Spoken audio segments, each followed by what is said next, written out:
Hello my lovely viewers, আসসালামু আলাইকুম। বাংলাদেশে মাম লন্ডন। এখন সকালবেলা, বন্ধের দিন, সবাই তো ঘুমিয়ে আছে। আমি একটু বের হয়েছি সারাদিনের জন্য। আমি ট্রেনিংয়ে চলে যাচ্ছি। এরই মধ্যে আমার আরও কয়েকটা ট্রেনিং হয়েছে। তো আজকে ইলিংয়ে যাচ্ছি, ইলিং বর্ডওয়েতে, অনেক দূর। সেখানটায় আজকে আমার একটা জিপিতে ট্রেনিং আছে। মানে আজকে আমি রোগীদের দেখব, মানে পেশেন্ট যারা আসবে তাদের দেখব আর কি। তো ডাক্তারের সাথে আজকে আমার ডিউটি। তো দেখি কেমন হয়। আসলে ট্রেনিংয়ের শেষ নেই। যখন আপনি একটা কোর্স কমপ্লিট করবেন তখন বিভিন্ন রকম ট্রেনিংয়ে যেতে হয়। মানে একদম প্র্যাকটিক্যাল কাজগুলো ওরা আপনাকে শিখিয়ে দিবে এরকম। তো আশা করা যাচ্ছে আর কয়েকটা ট্রেনিং করলেই আমার আর এখানটায় যেতে হচ্ছে না। আমি সরাসরি বসে, অথবা আমার ইচ্ছে আছে যে আমি যে কোনো হসপিটালে অ্যাপ্লাই করব জবের জন্য। তো আমি স্টেশন হয়ে ইলিংয়ে চলে আসলাম। আমি যখন 18 বছর আগে বাংলাদেশ থেকে লন্ডনে আসছিলাম, তখন ট্রেন স্টেশনটা ছিল আমার জন্য অনেক কঠিন একটা জায়গা, অনেক কঠিন। মানে লন্ডনের ট্রেন স্টেশন কিন্তু অত ইজি না যারা প্রথম বাংলাদেশ থেকে লন্ডনে আসে। সেই সময় আমি প্রথম ইলিং বোর্ডে আসছিলাম, তখনও একটা ট্রেনিংয়ে আসছিলাম। কি একটা অবস্থা, আমি কিছুই বুঝি না ওই সময়টায়। তারপরও কিভাবে মানুষকে জিজ্ঞেস করতে করতে চলে আসছিলাম। তা আজকে ইলিং বোর্ডে স্টেশনে এসে সেই 18 বছর আগের কথা মনে পড়ে গেল। তো স্টেশন থেকে নামার পর অনেকক্ষণ হাঁটলাম। হাঁটার পর একটা বাস নিলাম। বাস নেওয়ার পর এখন 10টা স্টপেজ পর আমি আমার সেই জিপি খুঁজে বের করব। ইলিং হসপিটালের পাশেই আমার সেই জিপি। তো দেখা যাক আজকে ট্রেনিংটা কেমন হয়। তো আমি ইলিং হসপিটালের সামনে চলে আসছিলাম। এর 2-3 স্টপেজ পর আমার গন্তব্যে এসছি। এখন অনেকক্ষণ হাঁটতে হবে। এখানে আমি গুগল ম্যাপ ইউজ করি। গুগল ম্যাপ দিয়ে এক এক জায়গায় যাই। আর এখন তো লন্ডনেও মোবাইল হাতে নিয়ে আপনি কোথাও যাচ্ছেন সেটাও সম্ভব না, মোবাইল টান দিয়ে নিয়ে যায়। তাই একটু দেখি আবার পকেটে মোবাইল রেখে দিই, এরকম একটা অবস্থা। খুব নিরিবিলি জায়গা। মনে হয় যে আল্লাহ এখানে কেউ যদি মেরেও আমাকে রেখে দেয়, আমাকে কখনো কেউ খুঁজে পাবে না, এরকম একটা জায়গা। মানে মানুষ নাই, খুব কম মানুষ, 1জন কি 2জন এরকম। ফাইনালি আমি আমার জিপিতে চলে আসছি। এই তো আমার কাজ শুরু হয়ে গেছে। আমি 12 থেকে 13 জন আজকে পেশেন্ট দেখলাম। ভালোই লাগলো, নতুন একটা অভিজ্ঞতা। আমার মায়ের খুব শখ ছিল ছোটোবেলায় যে আমাকে সে ডাক্তার বানাবে। আমি ছোটোবেলায় খুব ভালো স্টুডেন্ট ছিলাম, আমার রোল 1 হতো সবসময়। 5-6 পর্যন্ত খুব ভালো ছিলাম। তখন মা খুব উইশ করতো যে না, তুমি একটু ভালো মতো পড়ো, ডাক্তার হতে পারবা। কিন্তু আমি খুবই মানে দুষ্ট ছিলাম, পড়াশোনায় অনীহা করতাম। তারপর আমি সেই মার্কেটিংয়ে চলে গেলাম। মা খুব আপসেট হলো, মানে কমার্স নিয়ে পড়ছি কেন। কমার্স সেই বছর নতুন আসছিল আমাদের সময়। তা আমার একজন প্রফেসর ছিলেন, ওনাকে দিয়ে মাকে বুঝালাম যে স্যার আপনি বুঝান যে কমার্স মানে নতুন আসছে, মানে ফাঁকিবাজি আর কি, যে সায়েন্স পড়তে হলো না, কমার্স নিয়ে পড়লো। মা অনেক বেশি কষ্ট পেয়েছিল যে তুমি চাইলেই কিন্তু পারতা, তুমি কেন পড়লা না। তো এত বছর পর এখন এই বুড়ো বয়সে রিয়েলাইজ করি যে আসলে মায়ের কথা শুনলাম না। তো এখন দেখি তো কি করা যায়। এখন তো আর সেই সায়েন্স নিয়ে ডাক্তারিও পড়া যাবে না, বুড়ো হয়ে গিয়েছি। এখন 100-এ 1% যদি এই ডাক্তার রোগীদের সাথে কাজ করি, তারপর কিন্তু খানিকটা কষ্ট কমবে, এরকম আর কি। তো ফাইনালি আমার ট্রেনিং শেষ করে আজকে আর সারাদিন লাগেনি। আজকে আমি 12:30টার মধ্যে শেষ করতে পেরেছি। এখন বাসায় যেতে যেতে অনেক টাইমই লাগবে। আমি বাসে করে প্রথমে স্টেশনে আসব। মনে হচ্ছিল যে ইলিং বোর্ডের আশেপাশে আপনাদের একটু ঘুরে দেখাই, কিন্তু আজকে অনেক কাজ। আজকে আমার বোনের 2 মেয়ে আয়ারল্যান্ড থেকে আসবে। আমরা অনেক খুশি। আদ্রিতা তো অনেক খুশি, ওদের নিয়ে ঘুরবে। ওরা এখানে 1 সপ্তাহের মতো থাকবে আমার বাসায়। তো আমার তো ব্যস্ততাই শেষ হয় না। তারপরেও ভালো লাগছে যে কালকে পরশু আমার কাজ নেই। তবে আমাদের রবিবারে একটা পিকনিক আছে। সেখানটায় বললাম যে তোমরা যাবে কিনা? ওরা যেতে চাচ্ছে না। ওরা 3 জন ওদের মতো করে ঘুরবে। আর আমরা 4 জন পিকনিকে যাব। তো আমি একটা শপে গেলাম স্টেশনে যাওয়ার আগে। কারণ বাস থেকে নামার পর দেখলাম এখানে অনেক রকম শপ আছে। তো খুব বেশি একটা ভালো লাগেনি শপের জিনিসপত্র। সেজন্য দেখালাম না আপনাদের। তো এখন আমি স্টেশন হয়ে এখন বাসায় যাব। সেন্ট্রাল লাইন ছিল। মনে হচ্ছিল এত গরম। আমি মানে ভালো এসি ছাড়া ট্রেনে উঠবো না। তারপর এলিজাবেথ লাইনের জন্য দাঁড়িয়ে থাকতে অনেকক্ষণ পর পেয়ে গেলাম। আজকে আমার একটা বান্ধবী মানে সিনিয়র আপু, ওনার সাথে ওয়েস্টফিল্ডে একটু কাজ আছে। উনি আমাকে একটা খাদির থেকে ড্রেস কিনতে বলেছিল, সেটা আমি কিনে রেখেছিলাম, সেটা উনি আজকে আমার কাছ থেকে নেবে। সেই জন্য প্রথমে একটু ওয়েস্টফিল্ডে যাব এবং এমএনএস থেকে আমার কিছু কেনাকাটা আছে। বাসায় আমাদের খাবার দাবার শেষ হয়ে গেছে। আমি তো সবসময় দেখা যায় শুক্রবার সকাল হলেই দুজন মিলে কফি খাওয়ার পর বাকি শপিংগুলো করে ফেলি। যেহেতু আজকে সম্ভব হয়নি, তাই বিকেলের দিকটায় ভাবলাম যে সব কাজ করে ফেলবো, যেহেতু আমার বোনের মেয়েরা আছে। আর রবিবার যেহেতু আমি এক জায়গায় যাচ্ছি, সেজন্য আজকে বা শনিবার মানে 2 দিন মিলিয়ে আমি সব কিছু করে ফেলবো। তো এই তো আমার ওই ফ্রেন্ডের সাথে আমি একটু খাদিতে আসছি। খাদিতে দেখলাম আবার অনেক কাপড় নিয়ে আসছে। মানে প্রথমে মনে হয় এই শেষ হয়ে গেল, নিয়ে। এখন দেখলাম না, সেগুলো আবার রিপিট হচ্ছে। তো অনেক সুন্দর জামা আসছে। এই জামাটা খুবই বিরক্তিকর আমার একটুও ভালো লাগে না। মনে হয় এটা কে কিনবে এরকম মনে হয় সবসময়। কিন্তু কটনের মধ্যে অনেক সুন্দর ছিল। তো আপু ওনার জন্য ড্রেস দেখছে। অনেক সুন্দর ড্রেস আছে। এই ড্রেসটা উনি আমাকে বলছিল যে আপনি নেন, এটা লাস্ট পিস আছে, আপনাকে ভালো লাগবে। আমি বললাম না, এখানে দেখলেই নিতে হবে এমন কোনো কথা নয়। মিররে দেখলাম, আসলে ভালো লাগলো, কিন্তু আমার অনেক জামা, আমার এখন জামা লাগবে না। সেজন্য আমার নেওয়া হলো না, আপুই নিল। তো এখন আমরা দুজন আরেকটু ঘুরবো। প্রায় 3টা 3:30টার মতো বেজে গেছে। একটু আপুর প্রাইমার্কে কাজ আছে। উনি একটা টাওয়াল দেখলো, এমএনএসও দেখেছে টাওয়াল। তো দুজন একটু ঘুরছি, গল্প করছি, অনেক রকম কথা। ভালোই লাগে। আপুর মেয়ে কিন্তু 25-26 বছর, কিন্তু বোঝা যায় না, কিন্তু ওনাকেই দেখলে স্টুডেন্ট মনে হয়। উনি খুবই স্লিম এবং খুব সুন্দর লাগে দেখতে। ওনার 4 জন ছেলে মেয়ে, কিন্তু একটু বোঝা যায় না। ওনাকে দেখলে মনে হয় উনি হয়তো বা উনি ইউনিভার্সিটি ফার্স্ট ইয়ারে পড়ে, এরকম মনে হয়। তো আমি প্রাইমারকে অনেক সুন্দর শোপিস দেখলাম। আমার প্রাইমার্ক হোম সেকশন খুব ভালো লাগে। আমার মনে হয় যে একটা বাসা একদম রুচিসম্মতভাবে সাজানোর জন্য প্রাইমার্কের হোম সেকশন যথেষ্ট। এখানে তো কিছুদিন পর ফ্যাশন চেঞ্জ হয়। তো আপনারা চাইলেই কিন্তু প্রাইমার্কের জিনিসপত্র দিয়েও একদম সুন্দর করে সাজাতে পারেন। আসলে কত দামি দিয়ে কিনলেন সেটা তো আর কথা না, কত সুন্দর রুচিসম্মতভাবে সাজালেন সেটাই হচ্ছে ইম্পর্টেন্ট।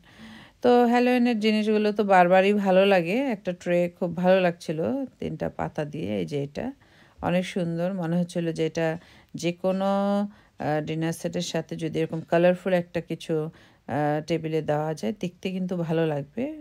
একটু ভর্তা বা আচার সার্ভ করার জন্য খুব পারফেক্ট আমার মনে হয়েছে। তো নেওয়ার ইচ্ছে নাই, আমি দেখলেই আবার কিনি না, আগে চিন্তা করি আমার লাগবে কিনা। মনে হচ্ছে না, আমার অনেক কিছু আছে, এখন আর লাগছে না। তো আমি আপুকে বিদায় দিয়ে একটু এমএনএসে যাব। এমএনএস থেকে আমাদের একটু কেনাকাটা করতে হবে। আর এমএনএসের ওয়াটারমেলনটা অবশ্যই আপনারা ট্রাই করবেন। মানে বাইরে থেকে তো আমরা সবসময় ওয়াটারমেলন খাই, কিন্তু এমএনএসের ওয়াটারমেলনটা যখন আপনি কিনবেন, আপনার মনে হবে আপনি গাছ থেকে ছিঁড়ে মাত্র নিয়ে আসছেন, এত সুস্বাদু। তো ওয়াটারমেলন এখন আমি বেশি এমএনএস থেকেই কেনা পছন্দ করি। এমএনএসের ফ্রুটসগুলো কিন্তু খুবই ফ্রেশ। মানে দাম একটু বেশি হলেও খুব মানে ভালো থাকে খাবারগুলো। তো আমি আর আমার এই আপু ঘুরছিলাম। ওনার সাথে আমার খুব আন্ডারস্ট্যান্ডিং ভালো। দুজনের গল্প দিকটা সুন্দর, মানে কোনো প্যাঁচগোছ নাই, কোনো হিংসা নাই, ভালো লাগে ওনাকে, আমার খুব ভালো লাগে এবং অনেক বছর আগে থেকে পরিচিত। তো খুব ভালো ভালো সাজেশন দেই, উনিও আমাকে দেয়। তো আমাদের দুজনকে খুব পছন্দ, যে কোনো বিপদে দুজন দুজনের জন্য দৌড়ে আসি, এরকম আর কি। তো ভালো, উনি খুব ভালো। তো অনেক কিছু দেখা হয়ে গেল, এখন বাসায় যাব। আর বোনের মেয়েরা আসতে আসতে সন্ধ্যা হয়ে যাবে, মানে বিকেল হয়ে যাবে এরকম। তো ওরা একাই আসবে এয়ারপোর্ট থেকে বাস তো সরাসরি আমার গেটের সামনে এসে থামে। তো একদম বাসে করে চলে এসে ওরা আমার বাসা চিনে, বাসায় চলে আসবে। আর আদ্রিতা তো খুবই এক্সাইটেড যে ওরা আসবে, কারণ ওদের সাথে ও সময় কাটাতে খুব ভালো লাগে, যেহেতু সমবয়সী তাই ও খুব বেশি পছন্দ করে। তো এখন আমি নেমে যাচ্ছি। আপু একটু ফুড হলে গেল ওনার বাচ্চাদের জন্য কোনো খাবার কিনবে সেজন্য। তো আমি আবার বললাম যে তাহলে আমি চলে যাই, কারণ আমার একটু দেরি হয়ে যাচ্ছে। যাওয়ার পথে এখানে একজন জুয়েলারি নিয়ে বসছেন, উনি এগুলো নিজেই ডিজাইন করে। আমার অনেক ভালো লাগছিল ওনার জুয়েলারিগুলো, একটু আনকমন আছে সবগুলো জুয়েলারি। তো ওনার কার্ডটা আমি আপনাদের সাথে শেয়ার করে দিলাম, অনলাইনে গেলে অর্ডার করতে পারবেন। সুন্দর, মেয়েটা পরেছিল ইয়াররিংটা, এত ভালো লাগছিল মেয়েটাকে, অনেক সুন্দর লাগছিল। তো বেশিক্ষণ আর ঘুরতে ইচ্ছে হচ্ছে না, কারণ আমি সকালে যে এক গ্লাস পানি খেয়ে গেছি, এখনও কিছু খাইনি। মনে হচ্ছে যে না, কিছু খাই আগে, খেলে আমার মন ভালো লাগে। তো মনে হলো যে না, তাড়াতাড়ি কেনাকাটাটা করে বাসায় চলে যাই, বাসায় গিয়ে তারপর কিছু খাবো আর কি। মাঝে মধ্যে মনে হয় বাইরে কোনো শপে বসে খাই, কিন্তু একা খেতে ইচ্ছা হয় না, মনে হয় না বাসায় গিয়ে কিছু খাবো। তো এই তো আমি এখন এমএনএসে চলে আসি, আজকে ওয়াটারমেলন পেয়ে গেছি, তো নিয়ে নিলাম, ফ্রুটস নিয়ে নিলাম, কিছু মিল্ক নিতে হবে। তারপর বাচ্চাদের জন্য একটু মাফিন টাইপের কাপকেক আর কি নিয়ে নিব। এখন বেশি কিছু নিচ্ছি না, কারণ আমার আবার মরিসনে যেতে হবে, বাসায় অনেক কিছু শেষ হয়ে গেছে। তো এখন একদম যেটা লাগবেই সেটা নিয়ে নিচ্ছি। বাচ্চাদের বানানাটা সবসময় এমএনএস থেকে কিনি আমরা, কারণ এমএনএসের ফ্রুটসগুলো ভালো এবং বানানাটাও খুবই ভালো থাকে সেই জন্য। তো বাচ্চাদের বানানো নিলাম। তার ভেবেছিলাম যে একটু আলু নিব, মনে হলো যে না, বিকেলে মরিসনে গেলে মরিসন থেকে নিয়ে আসবো, কারণ অনেক ভারী হয়ে যায় হাত, তখন আর নিতে ইচ্ছে হয় না। তো যা যা নেওয়া নিলাম। এখন একটু হালকা একটু ঘুরে তারপর প্রাইস দিয়ে বাসায় চলে যাব। এমএনএসের ফুলগুলো সবসময় একটু কমনই থাকে, মানে সবসময় ওরা এই টাইপের ফুলগুলোই বেশি আনে, কিন্তু ভালোই লাগে, খারাপ লাগে না আসলে। ফুল তো ফুলই, বিভিন্ন কালারফুল ফুল এবং গোলাপের কালেকশন এখানটায় খুব ভালো থাকে। তো সবসময় এই ফুলের সেকশনটা হচ্ছে আমার সবচেয়ে বেশি পছন্দ, এটা সবাই জানেন। আর ওয়েস্টফিল্ডে আসলে ফুলের দোকানে আসবো না, এটা কিভাবে সম্ভব। তো সামারটায় এখানটায় খুব সুন্দর থাকে, বিভিন্ন রকম ফুল ফুটে, মানে চোখ ধরে যায়, আর মনে হয় যে আল্লাহর কি সৃষ্টি, এত সুন্দর সুন্দর ফুল উনি পৃথিবীতে দিয়েছে। তো সব কিছু মিলে অনেক ভালো লাগলো। এখন আমি আমার বাসার দিকে যাব। আদ্রিতা মেসেজ দিয়েছে যে আম্মু, আমি কিন্তু ফৌজি ভাবি আসলে ঘুরবো, তুমি কিন্তু কিছু বলবে না। আমি বললাম না না না, কিছু বলবো না। মানে আমি বাসায় গেলেই কিন্তু অনেক কিছু বলতে পারি, কিন্তু সেগুলো মেসেজে বলে দেয়। বললাম ঠিক আছে, যেখানেই যাও যাবে, কিন্তু একদম টাইমলি বাসায় চলে আসবে, তাহলে আমি অনেক বেশি খুশি হব এরকম। ও, ফাইনালি মনে হলো যে আমার তেলও একটা নিতে হবে, বাসায় তেল আছে, তারপর একটা নিয়ে নিলাম, কারণ হাতে করে সব নিব, তো তাই অল্প অল্প করে নিচ্ছি। তো এখন মিল্কটা নিয়ে আমি প্রাইসটা দিয়ে দিচ্ছি। হয়ে গেল কেনাকাটা, আমি বাসায় যাচ্ছি। এত গরম আজকে, মানে অনেক রোদ। তো বাসায় আস্তে আস্তে মনে হচ্ছিল না, ফ্রিজে মিষ্টি আছে, থাকুক, খাবো না, এটা খাবো না, সেটা খাবো না, আমার শুকাতে হবে, এটা আমি সব সময় ভাবি। প্রথমে পরিশ দিয়ে শুরু করলাম, পরিশের সাথে একটু ফ্রুটস দিব, একটু খেজুর দিব, তারপরে টিভি দেখবো আর খাবো। তারপর জানি না মিষ্টি খাই কি না খাই, আমার এটাই একটা সমস্যা, মানে মিষ্টি প্রথমে না করি, পরে কিন্তু আবার খেয়ে ফেলে, এরকম একটা অবস্থা। আসলে মিষ্টির প্রতি যাদের আকর্ষণ থাকে তারা মনে হয় এরকমই হয়। তাই তো পরে নিয়ে নিলাম, আমি একটু চা খাবো, মানে আমি তো সকাল থেকে না খাওয়া, সেই জন্য আমার ওখানটায় ট্রেনিংয়ে খাবারের অফার ছিল, আমি খাইনি ইচ্ছে করে। আমি বলেছি না আজকে খেতে ইচ্ছে করছে না। আমার ব্যাগেও খাবার ছিল, মানে বিস্কিট, চকলেট, ফ্রুটস এগুলো থাকে। তো মনে হলো না একবার আজকে বাসায় গিয়েই খাবো, একটু ফাস্টিং থাকি না, দেখি না কেমন হয়। তো বাসায় আসলেই তো প্রথমে টিভি ছাড়ি, এর মধ্যে বাচ্চাদেরও খাবার দিয়ে দিলাম। ওরা অনেক কিছু খেয়েছে নিজেরা বানিয়ে, আমি এসে আবার দিয়ে দিলাম। তো আমার খাওয়া দাওয়া শেষ, টিভি দেখাও শেষ, এখন ভাগ্নিদের জন্য রান্না করতে চলে আসি। যদি আমার ফ্রিজে কিছুটা রান্না আছে, একটু ডাল রান্না করছি, মানে 2-3 রকমের ডাল মিলিয়ে একটু মাছ ভুনা করলাম, বিফ রান্না করলাম, মুরগির গোস্ত রান্না করলাম, আর চিংড়ি মাছ ভুনা। এই তো এখনই আমার ভাগ্নিরা চলে আসবে। ওই যে দেখা যাচ্ছে, মানে আমি দেখতে পাচ্ছি, আপনারা দেখতে পাচ্ছেন। আমি আবার ডাক দিলাম ফৌজি ভাবি বলে, ওরা রেসপন্স করলো। তো ওরা এখনই কিছুক্ষণের মধ্যে বাসায় চলে আসবে। অনেক ভালো লাগছিল, অনেক দিন পর ওদেরকে দেখছি। তো ওরা আসলে, ওরা ফ্রেশ ট্রেশ হলে ওদেরকে খাবার দিয়ে দিব। তারপর আমি আর আমার হাজব্যান্ড একটু মরিসনে যাব। মরিসন তো বন্ধ হতে রাত 10টা বেজে যায়। তা আমি আর আমার হাজব্যান্ড চিন্তা করলাম এখনই সব কিছু কিনে রাখি, তাহলে কালকে চাপ কম পড়বে। যেমন শনিবারটা আমি রেখেছি মুরগির গোস্তটা কিনে ফেলবো, মানে মাছ তরকারিটা কিনবো। আর এখন মরিসন থেকে যেগুলো এসেনশিয়াল বাচ্চাদের খাবার সেগুলো কিনে নিলাম। তো ফজি ভাবিকে দেখা যাচ্ছিল, তো ওরা এখনই বাসার বেল টিপ দিবে। আমি এখন ওদের টেবিল সাজাই, ওদের রাত হয়ে গেছে, খাবার দিতে হবে। ওরা আবার একটু সন্ধ্যায় সন্ধ্যায় খেয়ে ফেলে খাবার, সেজন্য ভাবলাম যে এখনই খাবার দিয়ে দিই। তো আদ্রিতাকে বললাম যে তুমি ওদের প্রপারলি সময় দিও, আর ওদেরকে যতটুকু যত্ন করা যায় অতটুকু কিন্তু করবে। বললো ঠিক আছে। আয়াস আদিয়ানও খুব এক্সাইটেড। তো ওরা চলে আসছে, এই তো ফৌজি ভাবি। ওদেরকে দেখাচ্ছি না, আসলে বড় হয়েছে তো, অনেক সময় দেখা যায় টিনেজ মেয়েগুলো পছন্দ করে না, সেজন্য এখন দেখাচ্ছি না, তবে একদিন দেখাবো। ওরা আয়সাদিনের জন্য অনেক চকলেট নিয়ে আসছে, আমার জন্য ওরা আম্মু পার্স দিয়ে দিয়েছে, আদ্রিতার জন্য ব্যাগ দিয়ে দিয়েছে, সেগুলোর ভিডিও করার সময় পাইনি। আমি টেবিলে ওদের খাবার দিয়ে দিলাম। তো ওদের খাওয়া দাওয়া শেষ, সব টাইডি আপ করে আমি বললাম ঠিক আছে তোমরা তাহলে গল্প করো, আমি আর তোমার আঙ্কেল একটু মরিসন থেকে আসি। তো এখন মরিসনে চলে আসছি, নিজেদের বাসার জিনিসগুলো আবার কিনবো। আজকে অনেক টায়ার্ড লাগছে, মনে হচ্ছিল কখন ঘুমাতে যাব। তো মরিসনের কাজটা সেরে বাসায় গিয়ে তারপর আমি ফ্রেশ ট্রেশ হয়ে ঘুমিয়ে পড়বো।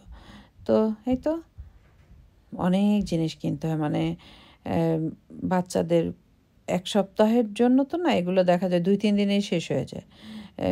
আবার দেখা যায় 2 দিন পর আবার আসতে হবে, মঙ্গল বুধবারের দিকে এরকম। তো হয়ে গেল নেওয়া যা যা নেওয়ার, এখন বাসার দিকে চলে যাচ্ছি। আর মরিসনে এসে একটা জিনিস খুব ভালো লেগেছে, এই সাদা সাদা প্লেটগুলো ওরা নতুন এনেছে এবং খুব চিপ প্রাইসের মধ্যে এনেছে, অনেকের কাজে লাগতে পারে। এগুলো আইকিয়াতে আছে, সেই আইকিয়ার জিনিসগুলো ওনারা এনেছেন। এবং আরেকটা ওয়াটার জগের মতো দেখলাম লিড সহ, এই যে এটাও অনেক পছন্দ হয়েছে আমার, অনেক সুন্দর মনে হচ্ছিল। এটার সাথে দুটো গ্লাস থাকলে কত সুন্দর, নিজেদের বেডরুমে রাখা যায়, দেখতে সুন্দর লাগে একটা ট্রের মধ্যে করে। অনেকে আদ্রিতা আলিমা সম্পর্কে জানতে চাচ্ছিলেন। ও 4 বছরের জন্য করছে, অনলাইনে আলিমা কোর্স করছে। দোয়া করবেন ও যেন কমপ্লিট করতে পারে, এবং ওর খুব আগ্রহ, আমিও চাই যেন এটা কমপ্লিট করে। তো আজকে এ পর্যন্তই, সবাই খুব ভালো থাকবেন, আমাদের জন্য দোয়া করবেন। আল্লাহ আপনাদের সবাইকে হেফাজতে রাখুক। আল্লাহ হাফিজ।